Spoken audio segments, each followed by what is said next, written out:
Of his career in theatre as a director and actor, and at the age of 41 he decided he wanted to pursue a film career, and he made this film with a writer friend, and it got invited into Cannes, his first film. It's not always going to be like that. Do you remember the title of the film? The rule of the first one. Yeah. Coming Home in the Dark. Wow. Really a film full of dread, a horror film, but very thoughtful about responsibility, about violence. Because I've worked in the theatre for 24 years as an actor, and it was a small, low-budget, independent film from Australia, and it just made a journey.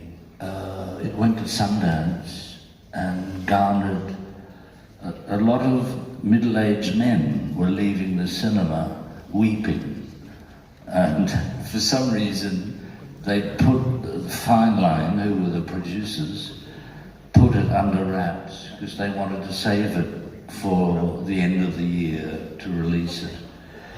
And during that time, I know that Steven Spielberg saw the film privately with the producer, and she's sitting there watching him, seeing how he's responding, and he said, "At last, a great movie."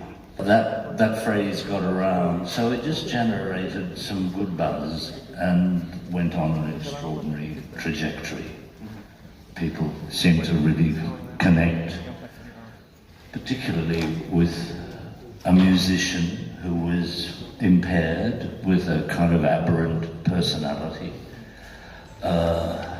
sorting out how to lead his own life, I suppose. David Helfgott was performing at a little club, so I went along and watched him, and instantly I thought, he is going to be the most intriguing character because of his brilliance, but also because of his waywardness.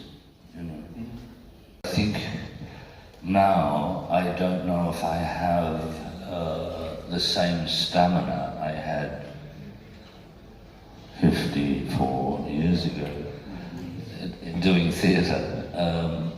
I'm more interested in the intimacy of what a camera. It was great. He came to Australia to the Melbourne Film Festival one year. He came to meet me initially, and I took him to all of the best Italian restaurants in Melbourne, of which there are many. And all of the waiters would go, "Oh my, Signor Tornatore." They loved him. And I knew that he was so highly respected, and I loved Cinema Paradiso. And I loved the deception of the screenplay about this very strange character, Virgil Oldman.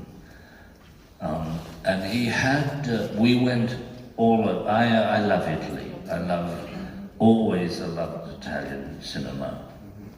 In the 1960s, when I was at grade school, in grade 5, the Mercury space program invaded my imagination, and then the Gemini, and then the Apollo, and the moon landing, and so I thought I want to be an astronomer.